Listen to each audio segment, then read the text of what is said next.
Hello UPSC aspirants, my name is Shambhavi. Hope you all are doing well. So आज हम लोग यहाँ पे न्यू चैप्टर स्टार्ट करने वाले हैं that is chapter number 4. Okay so ये है चैप्टर नंबर 4 फ्रॉम क्लास 6 और this is from politics. Book जो हम लोग रेफर कर रहे हैं that is the NCERT. Okay so the name for our respective chapter is key elements of a democratic government. अब डेमोक्रेटिक गवर्नमेंट के क्या क्या की एलिमेंट्स होते हैं इसके बारे में हम लोग डिस्कस करेंगे. लास्ट चैप्टर में हम लोगों ने 2 टाइप्स ऑफ गवर्नमेंट्स पढ़ा था, एक डेमोक्रेटिक और एक मोनार्की. राइट. सो अब आज इस चैप्टर में हम लोग डेमोक्रेटिक गवर्नमेंट के बारे में इन डिटेल डिस्कस आउट करेंगे जो भी रिस्पेक्टिव चीज़ें हैं. ठीक है, ग्रेट. सो इस रिस्पेक्टिव चैप्टर हम लोग क्या क्या पढ़ेंगे, इसमें will be reading about some of the key elements that influence the working of a democratic country. These include people's participation, the resolution of conflict, the equality and justice. तो इस respective chapter में हम लोग की elements पढ़ेंगे government के जो कि इन्फ्लुएंस करते हैं डेमोक्रेटिक गवर्नमेंट के वर्क को. ठीक है, इसमें कि पीपल का पार्टिसिपेशन, जो भी लड़ाइयाँ होती हैं उनको रिजॉल्व करना, और इक्वालिटी, जस्टिस, ये सारी चीज़ें इसमें इंक्लूड अप होंगी. ठीक है, great. So let's get started out here. Okay and एक सेकेंड मैं यहाँ पे हाईलाइटर फाइन.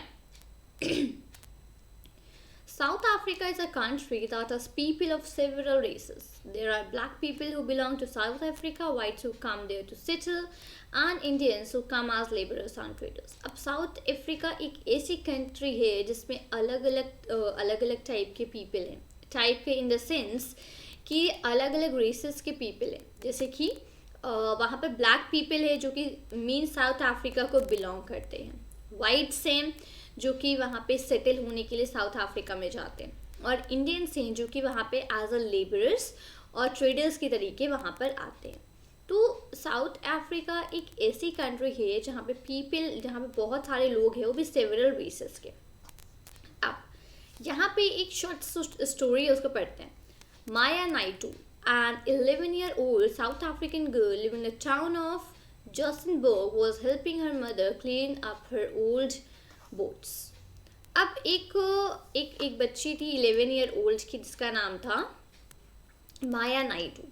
वो साउथ अफ्रीका में रहती थी, और वहाँ की एक टाउन है जिसका नाम है जोसेनबर्ग. ठीक है, वहाँ पे वो लड़की रहती थी 11 ईयर्स ओल्ड. वो अपनी मदर की हेल्प कर रही थी पुराने बॉक्सेस को साफ करने में. She found a scrapbook full of pictures and newspaper articles. उसको एक स्क्रैप बुक मिली, और वो स्क्रैप बुक पूरी की पूरी पिक्चर्स और आर्टिकल्स, न्यूज़पेपर के आर्टिकल्स और पिक्चर्स, इन सब से पूरी भरी हुई थी वो scrap book. There were many pictures of a young school boy of around 15 years of age. वहाँ पे बहुत सारी पिक्चर्स थी एक यंग स्कूल बॉय की जो कि समवट अराउंड 15 ईयर्स का होगा. उसकी एज समवट 15 ईयर्स होगी. उसकी बहुत सारी पिक्चर्स थी. When she asked her mother who the boy was, she told that he was called Hector Peterson. जब उसने अपनी मम्मी से पूछा कि ये बॉय कौन है, तो उन्होंने कहा कि इसको हेक्टर पीटरसन कहते हैं. He has been shot by the police. One second, Hector Peterson. इसको पुलिस ने मार दिया था. He has been shot by the people. Maya was shocked. Why? She asked. माया ये सुनते ही तुरंत शॉक हो गई. बट क्यों, ऐसा क्यों किया पुलिस ने, उसने पूछा. Her mother explained that South Africa was earlier governed by apartheid laws.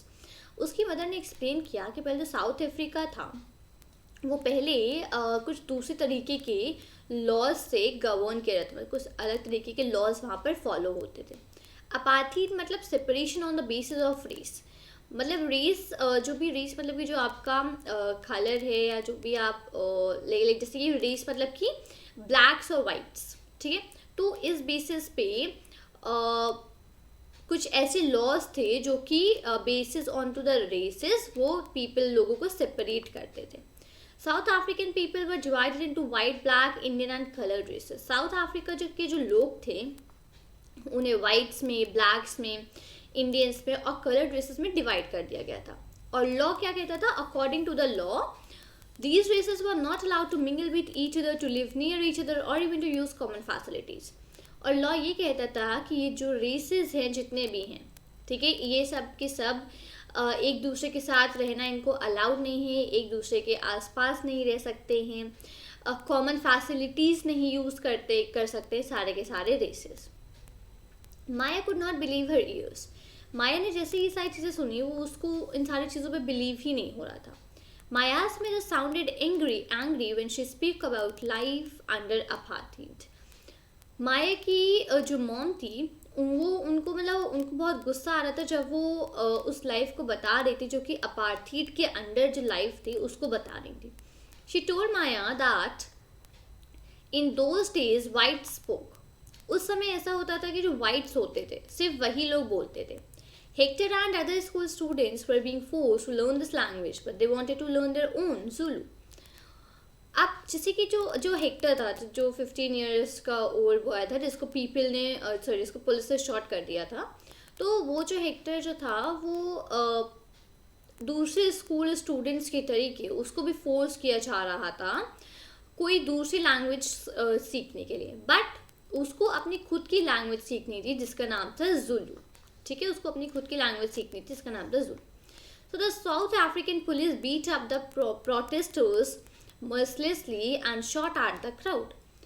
तो जो साउथ अफ्रीकन की जो पुलिस थी जब उसने बोला कि नहीं उसको यही लैंग्वेज जुलू लैंग्वेज ही पढ़नी है, उसको और कोई दूसरी लैंग्वेज नहीं पढ़नी है, तो वहाँ पे एक प्रोटेस्ट वगैरह चला था जिसमें कि जो साउथ अफ्रीकन की जो पुलिस थी उसने जो लोग प्रोटेस्ट कर रहे थे उन्होंने उनको बहुत बहुत मारा था और उन्होंने क्राउड की तरफ शॉट किया था, मतलब क्राउड की तरफ उन्होंने गोली चलाई थी और उसी में से जो एक बुलेट्स थी उसकी वजह से हेक्टर मर गया था। उसी एक बुलेट की वजह से हेक्टर वॉज किल्ड। ये हुआ था जून 16, 1976 को। ठीक है, जून 16, 1976 को ये पूरा का पूरा this was the day when Hector was killed. The African National Congress, a group of people who led the struggle against apartheid. अब जो अफ्रीकन नेशनल कांग्रेस थी लोगों का एक ग्रुप थी जो कि अपार्थीड के अगेंस्ट स्ट्रगल कर रही थी and the most well known leader Nelson Mandela for the apartheid system for several years. और उनके एक मेन लीडर थे जिनका नाम था नील्सन मंडेला। उन्होंने इस अपार्थीड सिस्टम को बहुत सारे सालों तक उन्होंने इसके लिए लड़ाई लड़ी। फाइनली 1994 में साउथ अफ्रीका एक डेमोक्रेटिक कंट्री बन गई जहाँ पे लोग जितने भी लोग थे, जितने भी रेस के लोग थे, all were considered as equal. ठीक है, 1994 में South Africa became a democratic country. एक सेकेंड, वन सेकेंड, हम लोग जब यहाँ पे पढ़ा था Maya could not believe her ears, माया's mother sounded angry when she spoke about life under apartheid. She told माया, उन्होंने माया को बताया था कि उन दिनों में hospitals were separated and so were the ambulance. Hospitals भी सेपरेट हो गए थे, एम्बुलेंसेस भी सेपरेटेड थी। And ambulance meant for white people would always be well equipped while one meant for black people was not. उस समय ऐसा था कि जो एम्बुलेंस थी वाइट पीपल के लिए वो बहुत अच्छे से सारे इक्विपमेंट्स उस एम्बुलेंस में प्रेजेंट होते थे, लेकिन जो एम्बुलेंस ब्लैक पीपल के लिए थी वो उतनी अच्छी तरीके से नहीं थी, उसमें उतने अच्छे तरीके के इक्विपमेंट्स नहीं थे। There were separate trains and buses. Trains और बसेस भी सेपरेट होती थी डिफरेंट रेसेस के लिए, वाइट्स के लिए अलग, ब्लैक्स के लिए अलग। Even the bus stops were different for black and white people. और इवन जो बस स्टॉप थे वो भी वाइट और ब्लैक पीपल के लिए डिफरेंट अलग अलग थे, वो भी इवन। ठीक है, non whites were not allowed to vote. जो नॉन वाइट्स थे मतलब कि जो ब्लैक्स थे या फिर और जो भी और कोई अदर रेस के पीपल थे उनको वोट करना अलाउड नहीं होता था। But the best land in the country was reserve for the white people and non whites had to use the worst available land. Country में जो सबसे अच्छा लैंड था वो वाइट पीपल के लिए रिजर्व था और जो सबसे खराब लैंड था कंट्री में वो उस लैंड को ब्लैक्स को यूज़ करना पड़ता था। ठीक है, ब्लैक्स को या फिर और जो दूसरे रेस के नॉन वाइट्स बोल सकते हैं उनको, नॉन वाइट्स को, और जो सबसे खराब लैंड अवेलेबल लैंड था वो यूज़ करना पड़ता था। Thus blacks and coloured people were not considered to be equal to whites. तो जो ब्लैक्स और जो कलर पीपल थे वो इक्वल उनको कंसीडर नहीं किया जाता था वाइट्स के.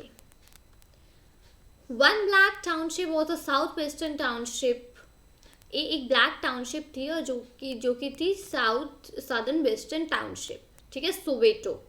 Hector Peterson lived here and he and his classmate joined a protest against learning the. One second. तो ये जो हेक्टर था, हेक्टर पीटरसन, वो यहाँ पर रहता था सदर्न साउथ वेस्टर्न टाउनशिप में. और उसने और उसके क्लासमेट्स ने एक प्रोटेस्ट को ज्वाइन किया था जो कि था कि उनको अफ्रीकान्स लैंग्वेज नहीं लर्न करनी. उनको अफ्रीकान्स लैंग्वेज अपने स्कूल में नहीं सीखनी है. ये एक लैंग्वेज थी जो कि वाइट्स की लैंग्वेज थी. तो उनको ये अफ्रीकान्स लैंग्वेज जो कि वाइट्स की थी ये नहीं सीखनी थी. तो हेक्टर और उसके अदर जो स्कूल्स के स्टूडेंट्स थे उनको फोर्स किया जा रहा था इस लैंग्वेज को सीखने के लिए, लेकिन उनको अपनी खुद की लैंग्वेज सीखनी थी जो कि थी जुलू. तो फिर वहाँ पे अफ्रीकन जो साउथ अफ्रीकन की पुलिस थी उन्होंने प्रोटेस्टर्स जो लोग प्रोटेस्ट कर रहे थे उनको बहुत बुरी तरीके से मारा था और क्राउड में उन्होंने गन भी शॉट करी थी. तो वहीं पे एक बुलेट की वजह से वो जो हेक्टर था ही डाइड. तो ये सारा जो भी इंसिडेंट था वो 16 जून 1976 को हुआ था. उसी के बाद नेल्सन मंडेला जो कि अफ्रीकन नेशनल कांग्रेस पार्टी के एक ग्रुप के एक पीपल थे, तो उन्होंने लीडर थे. ठीक है, अफ्रीकन कांग्रेस पार्टी के नेल्सन मंडेला. 1 सेकेंड मैं इसको हाईलाइट कर देती हूँ.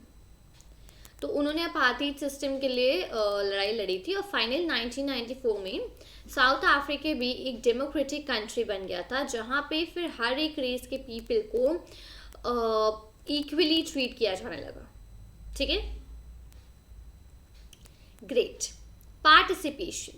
Y do we have regular elections. अब ये जो रेगुलर इलेक्शंस है ये क्यों होते हैं? ठीक है, you have already read in a previous chapter that people make the decisions in democracy. ये हम लोग ऑलरेडी इस चीज़ को जानते हैं कि जो हम लोग हैं हम ही लोग डेमोक्रेसी के सारे डिसीजंस लेते हैं. अपने रिस्पेक्टिव लीडर को हम ही लोग इलेक्ट करते हैं और आगे फिर वही लीडर अपनी गवर्नमेंट को फॉर्म करते हैं. ठीक है, यही प्रोसेस होता है डेमोक्रेटिक में. So through voting in elections people elect leaders to represent them. जो इलेक्शंस में जो वोटिंग होती है उसमें लोग इलेक्ट करते हैं अपने लीडर्स को जो कि उन्हें रिप्रेजेंट करते हैं.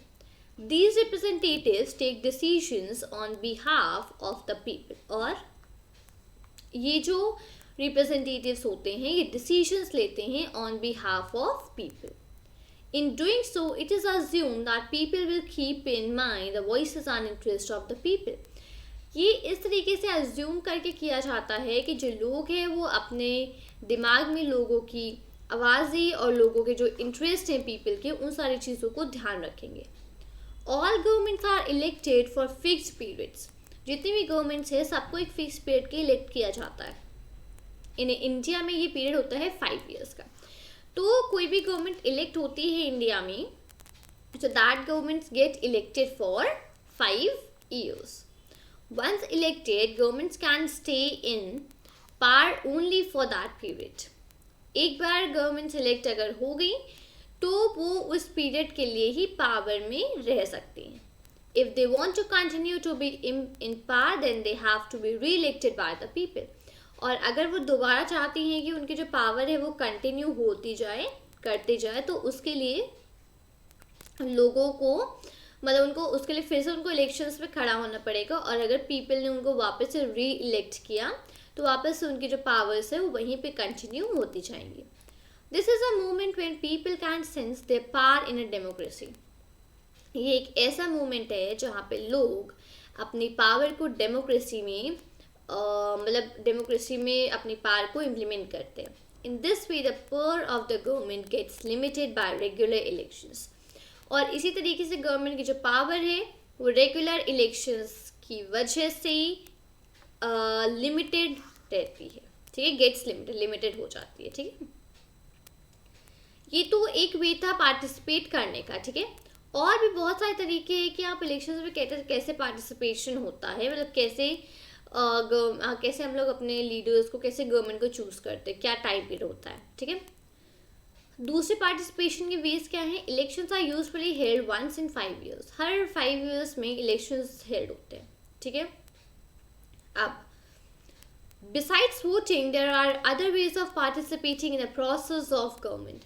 अब वोटिंग की ही सिवा और भी अलग अलग प्रोसेस हैं जिसमें कि गवर्नमेंट और भी कई सारे प्रोसेसेस हैं गवर्नमेंट के लिए जिसमें कि पीपल पार्टिसिपेट कर सकते हैं।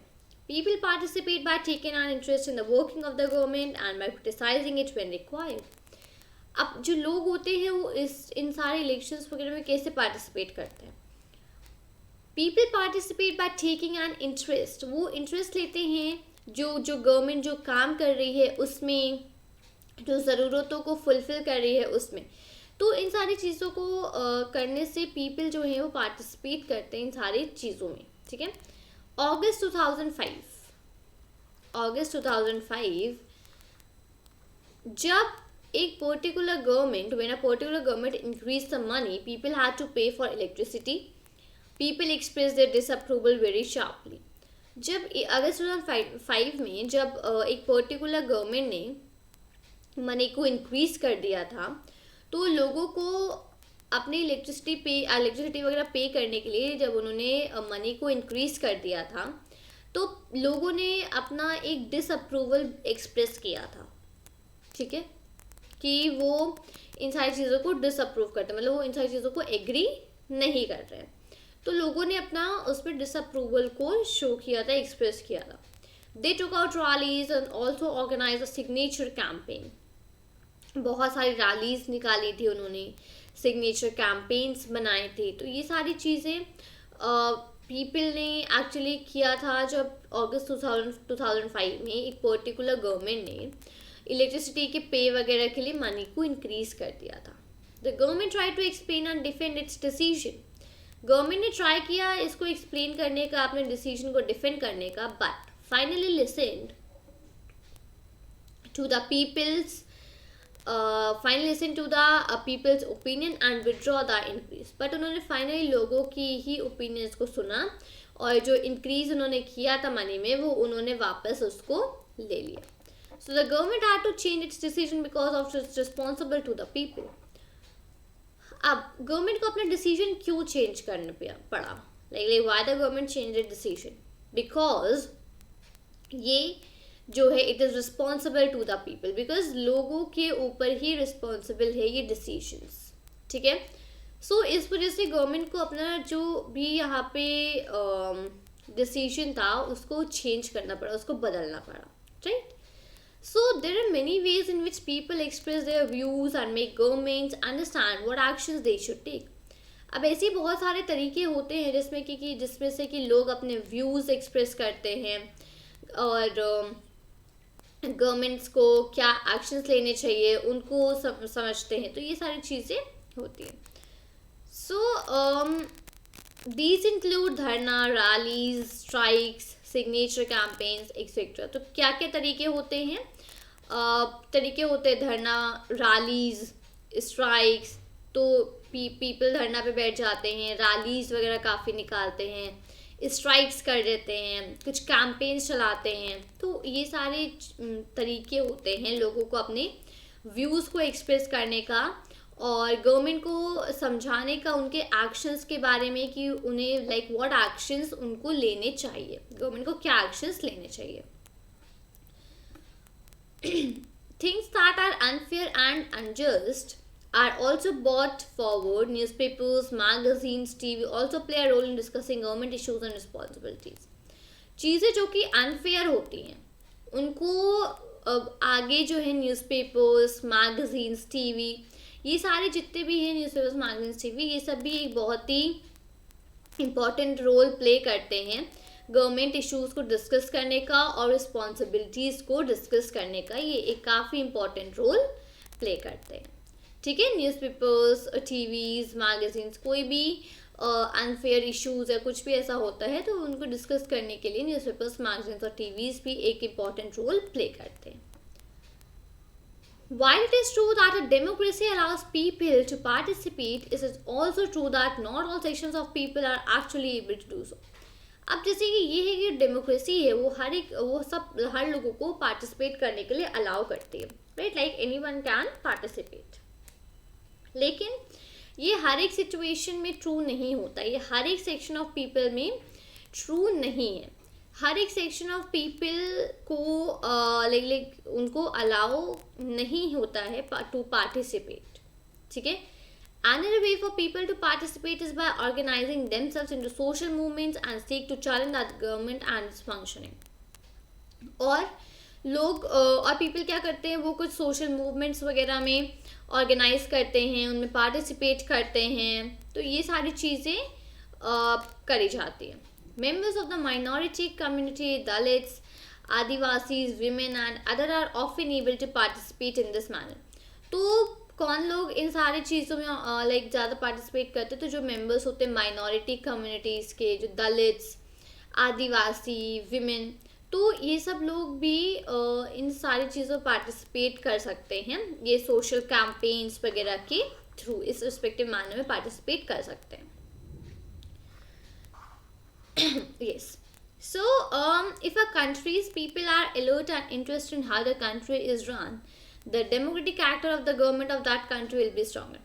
अब कंट्री के जो लोग हैं अगर वो अलर्ट है और इंटरेस्टेड हैं इन सारी चीज़ों में कि हमारी कंट्री कैसे रन करेगी इन सारी चीज़ों में, तो जो डेमोक्रेटिक कैरेक्टर है गवर्नमेंट का, उस कंट्री का, वो भी काफ़ी स्ट्रॉन्ग होता है।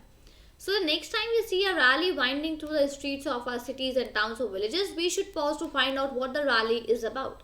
तो अगली बार जब आप कोई भी रैली वगैरह देखें अपने स्ट्रीट्स वगैरह में या सिटीज़ में, टाउन्स और विलेजेस में कोई रैली, तो आपको वहीं पे मतलब वहीं पे खड़े होकर के देखना चाहिए कि जो रैली है वो किस बारे में है, इस पर कौन पार्टिसिपेट कर रहा है और वो किस बारे में प्रोटेस्ट कर रहे हैं, पीपल किस बारे में प्रोटेस्ट कर रहे हैं। This will help to give us a sense of how our government works, और ये आपको एक ये सेंस दे सकती है कि आपकी जो गवर्नमेंट है वो कैसे काम करती है, ठीक है। ग्रेट। सो यस, तो यहाँ पे हम लोगों ने चैप्टर नंबर 4 को स्टडी आउट किया, इसका फर्स्ट वीडियो था key elements of a democratic government. So कैसे हम लोग अपने गवर्नमेंट को चूज़ करते हैं, क्या क्या मेथड्स होते हैं, पीपल जो है वो क्या क्या रिस्पेक्टिव वेज लेते हैं, कैसे कैंपेन्स रैलीज ऑर्गेनाइज होते हैं, ये सब चीज़ें हम लोगों ने इस चैप्टर में डिस्कस करी। नेक्स्ट वीडियो में हम लोग इसको फर्दर पढ़ेंगे। सो उम्मीद करती हूँ कि आपको वीडियो अच्छा लगा होगा। वीडियो अच्छा लगा तो वीडियो को लाइक करें, अपने फ्रेंड्स के साथ शेयर करें और चैनल को सब्सक्राइब करना मत भूलिएगा। मिलती हूँ आपसे नए वीडियो के साथ। Children, thank you and take care. जय हिंद।